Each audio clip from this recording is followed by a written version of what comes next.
6.25 전쟁 65주년을 맞아 오늘 뉴욕과 뉴저지에서도 참전 용사들을 위한 보훈 행사가 곳곳에서 개최됐습니다. 보름여 동안이나 중단됐던 미국 대사관의 비자 발급이 어제 재개됐습니다. 민주평화통일자문회의 뉴욕협의회의 인선 결과에서는 연임한 위원의 비율이 67%에 달했습니다. 연방노동부가 네일살롱 종업원들의 권리를 담은 전단지를 배포하고 있습니다. 뉴욕주 상용 운전면허를 신청하거나 갱신할 때 체류 신분을 확인하는 조치가 강화됐습니다. 이상은 이 시각 주요 뉴스입니다. 여러분 안녕하십니까? KBN 뉴스입니다. 오늘은 6.25 전쟁 65주년이 되는 날입니다. 뉴욕과 뉴저지에서도 6.25 참전 용사들의 넋을 기리고 또 감사하는 마음을 되새기는 보훈 행사가 이어졌습니다. 금홍기 기자가 취재했습니다. 뉴욕 퀸즈 플러싱 키세나팍 안에 자리를 잡은 한국전 참전비. 제향군인의 회원들이 이른 아침부터 나와 참전비 주변을 정리하고 태극기와 성조기를 나란히 세워놓습니다. 한국전 참전 용사들과 제향군인의 회원, 뉴욕 총영사 등이 6.25 행사에 참석해 참전비에 헌화하며 고귀한 생명을 바친 한국전 참전 용사들의 넋을 기리는 시간을 가졌습니다. And it's a great honor that they invite me and my colleagues to these special events. And we are proud and honored that we were part of the best military forces in the world to save Korea from communism. 6.25 발발 65주년을 맞으면서 다시 한번 이런 한미동맹의 중요성, 그 다음에 우리가 겪어온 그러한 고난이 결국 우리의 성장을 이루는 이러한 커다란 토양이 됐다는 그런 자부심을 또 느껴봅니다. 뉴욕 플러싱에 위치한 한 연회장에서도 6.25 참전 65주년 기념 한미 합동 기념식이 열렸습니다. 지키자 피 흘려 얻어진 소중한 자유라는 주제로 열린 행사에는 미국과 한국 참전 용사들이 자리를 함께해 의미를 더했습니다. 여기에 모이신 여러분들이 아니었으면 우리나라의 국군이 어떻게 지금 세계 10대 강국이라는 그런 위치에 처해 있겠습니까? 한편 뉴저지 포트리에서도 6.25 65주년 행사가 열려 순국 선열과 호국 영령들의 고귀한 희생을 기리며 명복을 빌었습니다. KBN 뉴스 금홍기입니다. 보름여 동안이나 중단됐던 미국 대사관의 비자 발급이 어제 재개됐습니다. 이번 중단 사태는 한국을 포함한 전 세계 해외 미국 공간에서 발생했는데요. 모든 공간의 비자 수속 발급이 정상화됐습니다. 연방국무부는 24일 한국 서울을 포함한 미국 대사관 39곳에서 중단됐던 온라인 비자 수속 및 발급 절차가 정상화됐다고 밝혔습니다. 지난 8일 온라인 비자 발급 시스템에서 기술적 문제가 발생하면서 해외 미국 공간들에서의 비자 발급이 중단된 지 보름여 만입니다. 이에 따라 주한 미국 대사관에서도 현재 미국 비자 신청서 접수를 다시 시작했고 인터뷰 예약과 인터뷰도 재개됐습니다. 미국 내에서 비자를 변경해 한국 방문 시 새 비자를 받아야 하는 한인들도 온라인으로 인터뷰를 예약하고 한국을 방문할 수 있게 됐습니다. 민주평화통일자문회의 뉴욕협의회가 인선 결과를 발표했는데 전체 174명 가운데 연임한 위원의 비율이 67%에 달했습니다. 차세대 임원은 대폭 늘었지만 여성의 비율은 소폭 감소했습니다. 17기 민주평화통일자문회의 뉴욕협의회 인선 결과 지난 16기에 비해 기존 자문위원의 연임 비율이 크게 높은 것으로 나타났습니다. 반면 신규 자문위원의 진입 비율은 크게 낮아지는 등 위원 교체 비율이 저조했습니다. 다음 달 1일 출범하는 17기 뉴욕 평통에 따르면 16기 자문위원 174명 가운데 연임된 위원은 116명으로 약 66.7%로 집계됐습니다. 16기 인선 당시의 연임 비율은 약 53%보다 10%포인트 이상 증가했습니다. 반면 신규 자문위원은 모두 55명으로 전체 17기 위원에서 차지하는 비율이 32%를 기록했습니다. 한편 차세대로 분류되는 40대 미만의 자문위원 수는 16기 11명 6.3%에서 17기 32명 18.7%로 대폭 증가했습니다. 반면 여성 자문위원은 16기 38명, 21.8%에서 17기 33명, 19.3%로 다소 낮아졌습니다.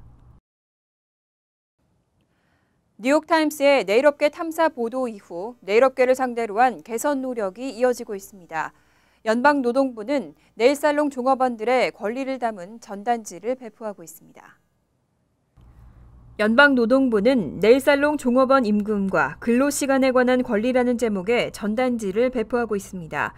한국어로도 번역된 이 전단지는 근로시간과 최저임금, 초과 근무수당 규정, 매니큐어와 페디큐어 서비스 제공 시 건강과 안전 유지 방법 등을 자세하게 설명하고 있습니다. 전단지는 특히 위험 화학물질을 포함하고 있는 네일살롱 제품은 경고 및 주의사항을 제공해야 한다고 강조했습니다.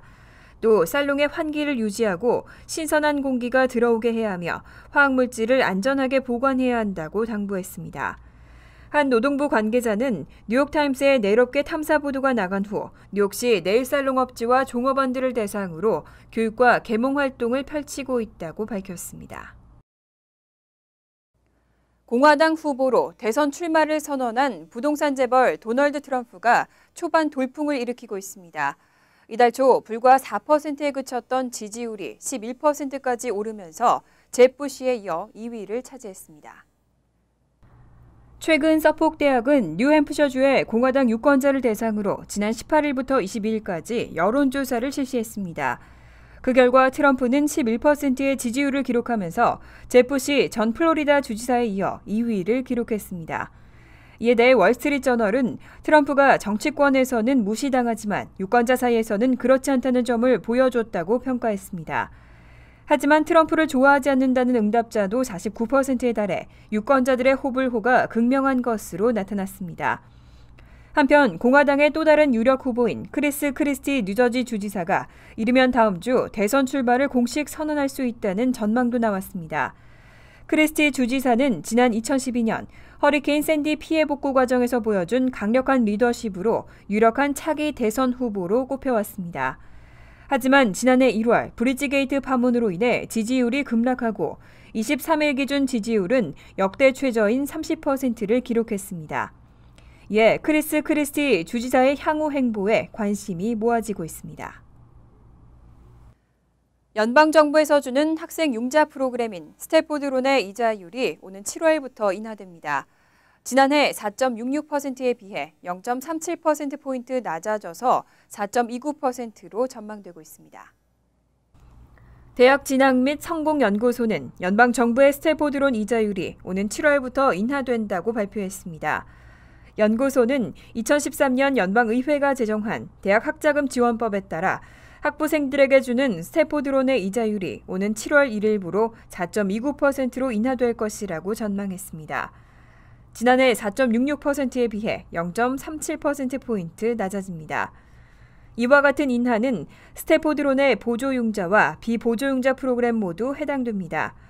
또 스태포드론의 대학원생 비보조융자 이자율은 6.21%에서 5.84%로 인하되고 학부생 자녀를 둔 학부모와 대학원생에게 제공되는 연방 대출 프로그램인 플러스 대출의 이자율도 7.21%에서 6.84%로 인하됩니다. 하지만 연구소는 학부생의 스태포드론 이자율이 2016-17학년도까지 5% 이상, 2018-19학년도까지 6% 이상 인상될 것으로 예상했습니다. 뉴욕주 상용 운전면허를 신청하거나 갱신할 때 체류 신분을 확인하는 조치가 강화됐습니다. 앞으로는 본인을 증명하는 서류 외에 영주권이나 시민권 등 합법 체류 사실을 증명하는 서류도 요구됩니다. 지난 18일부터 뉴욕주 개인 운전면허 소지자가 상용 운전면허를 신청하거나 갱신할 경우 체류 신분을 확인하는 조치가 강화됐습니다. 신청자는 본인 증명, 거주 증명 서류와 함께 시민권이나 영주권 등 합법 체류 사실을 증명하는 서류를 의무적으로 제출해야 합니다. 또 타주 상용면허 소지자가 뉴욕 면허를 신청할 경우에는 본인 증명, 거주 증명 서류와 합법 체류 증명 서류, 생년월일 증명 서류, 소셜 시큐리티 카드 원본 등도 제출해야 합니다.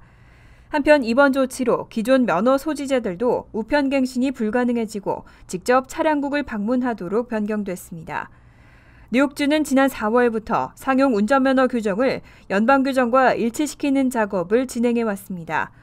뉴욕주 차량국의 팀 레논 부국장은 체류 신분 확인은 연방교통부 규정 강화에 따른 것이라며 운송업계에 불편이 예상되지만 협조를 당부한다고 전했습니다. 뉴저지 시민단체들이 뉴저지 트랜짓의 대중교통 요금 인상 계획을 철회하라고 촉구하고 있습니다. 하지만 예산이 부족하다는 뉴저지 트랜짓과 추가 예산 편성은 절대 없다는 뉴저지 주의회에 요금 인상을 피하기는 어려워 보입니다. 트라이스테이트 트랜스포테이션 캠페인, 뉴저지 환경연합 등 시민단체들은 24일 성명서를 발표하고 뉴저지 트랜짓의 대중교통 요금 인상 계획을 철회하라고 주장했습니다. 또 뉴저지 주의회에 대중교통 관련 예산을 추가로 책정해 줄 것을 공식 요청했습니다. 단체들은 대중교통 요금이 인상되면 중산층의 경제적 부담이 증가하고 도로에 차가 늘어나 교통 혼잡과 환경 오염도 심화될 것이라고 주장하고 있습니다. 앞서 뉴저지 트랜짓은 약 6천만 달러에 달하는 예산 부족 문제를 해결하기 위해 요금을 약 9% 인상하고 열차의 운행 편수를 줄이겠다고 발표한 바 있습니다. 하지만 주의회는 뉴저지 트랜짓에 추가 예산 편성은 없다고 못 박았습니다. 이에 실제 대중교통 요금 인상 계획이 취소될 가능성은 높지 않은 것으로 분석되고 있습니다. 새로운 요금제는 의회 표결을 거친 후 2016 회계연도가 시작되는 7월 1일부터 적용됩니다. 유기농 식품 체인 홀푸즈마켓은 한인들에게도 큰 인기를 끌고 있는데요. 그런데 홀푸즈마켓이 일부 포장식품의 중량을 속이고 부풀린 가격으로 판매해온 것으로 드러났습니다. 2010년 이후 무려 800건의 위반 사례가 적발됐습니다. 시 소비자보호국은 홀푸즈마켓에서 판매되는 각기 다른 포장식품 80개를 구매해 조사를 벌인 결과 모두 중량이 실제 무게와 다르게 표기돼 있었다고 밝혔습니다. 이들 식품은 모두 적정가보다 더 높은 가격에 판매돼 왔습니다. 소비자보호국은 실제 무게와 다른 것으로 나타난 80개 제품 가운데 89%는 연방 상무부가 정한 포장식품 무게의 최대 오차 범위를 초과했다고 밝혔습니다. 채소 포장 제품의 경우는 평균 $2 50센트가 더 높게 표기됐고 한 제품은 무려 $6 이상 비싸게 팔렸습니다. 또 뼈 없는 닭고기는 파운드당 $10였지만 실제로는 파운드당 $4 이상 비싼 가격에 판매됐습니다. 소비자보호국은 지난 2010년 이후 홀푸즈마켓의 포장식품을 대상으로 107차례 조사를 실시했고 총 800건의 위반 사례를 적발했다고 밝혔습니다. 이에 대해 홀푸즈마켓 측은 의도적인 속임수로 더 높은 가격을 받은 적은 없다며 소비자보호국의 조사에 철저하게 대응할 것이고 실제보다 더 비싸게 받은 제품은 소비자에게 환불하고 있다고 해명했습니다. 잠시 후 KBN 뉴스가 계속됩니다.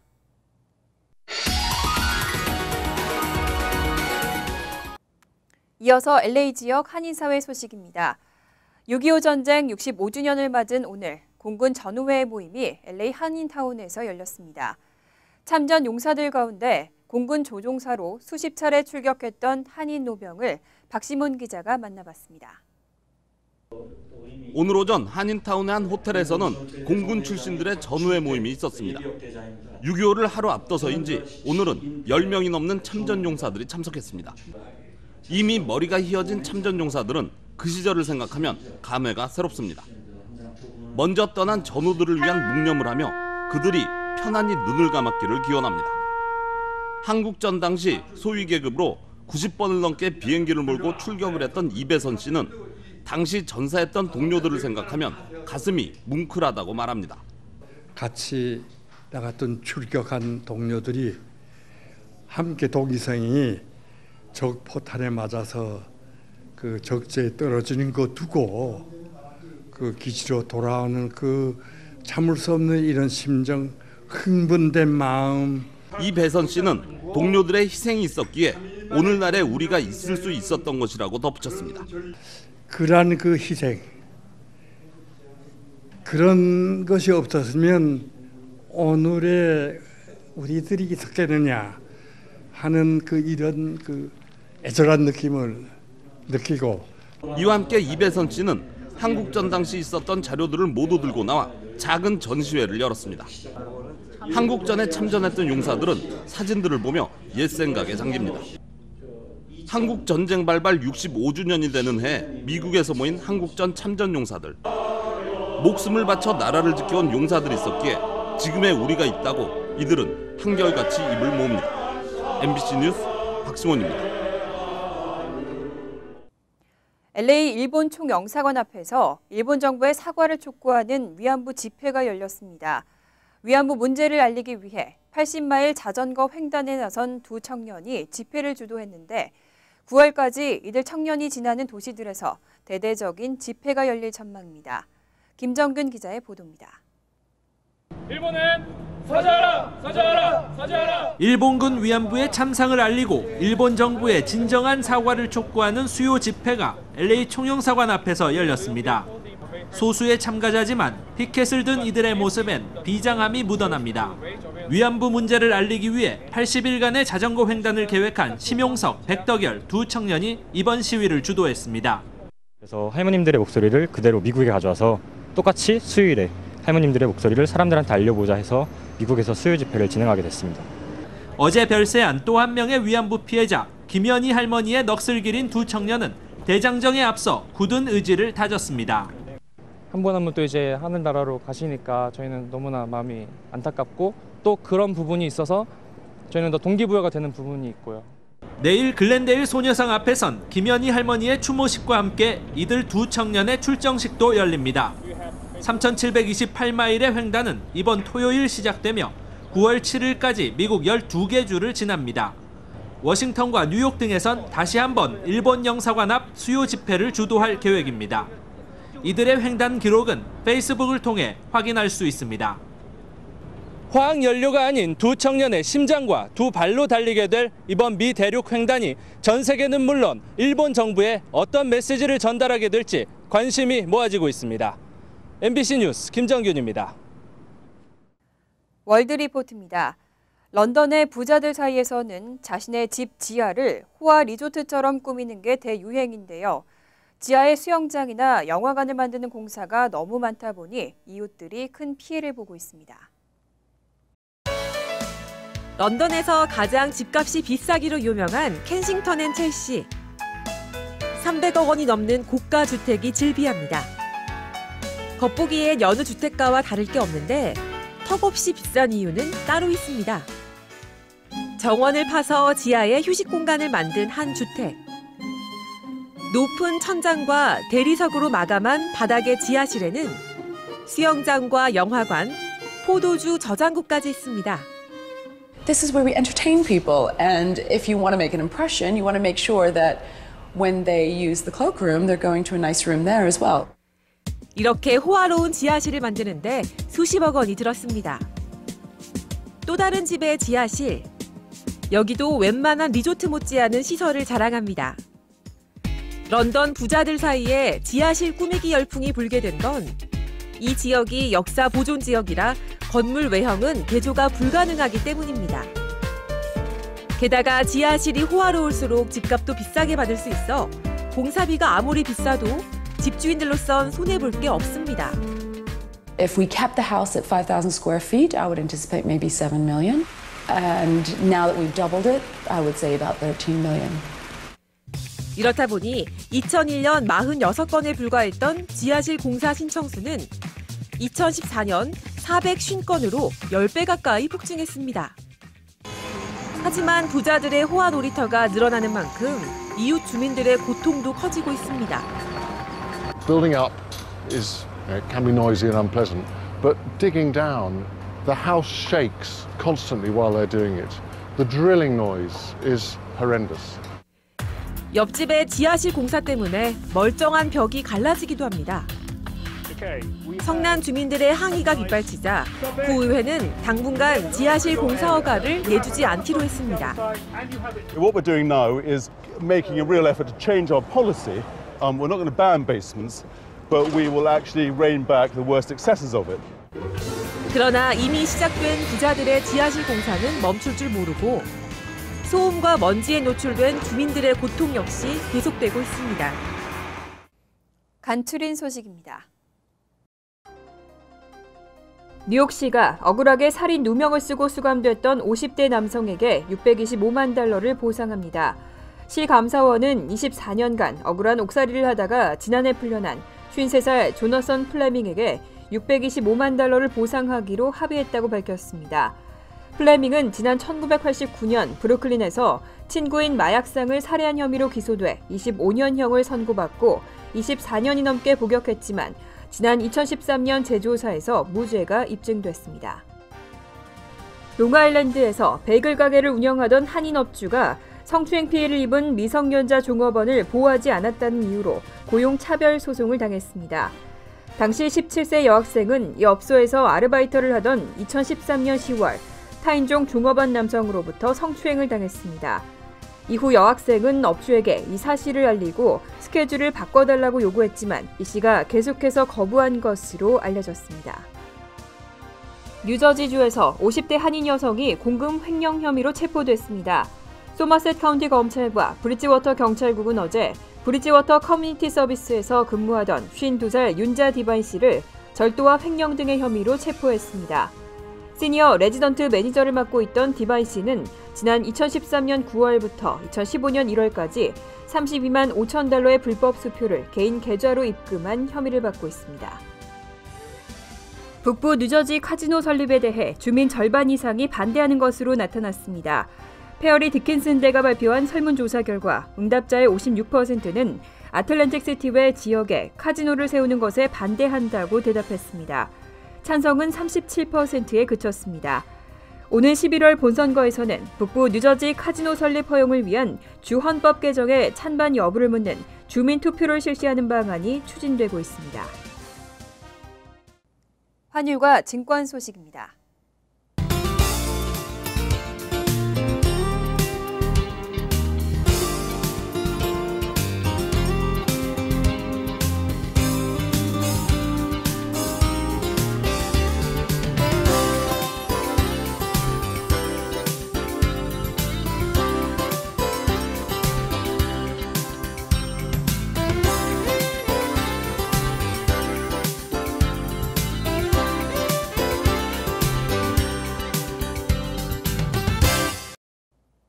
이어서 날씨입니다.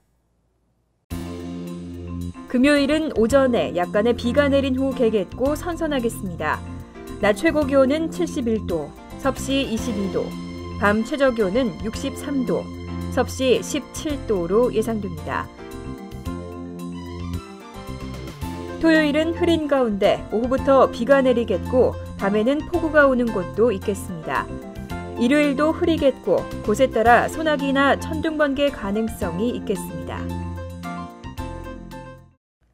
이상으로 KBN 뉴스를 마칩니다. KBN과 함께 즐거운 저녁 되시기 바랍니다.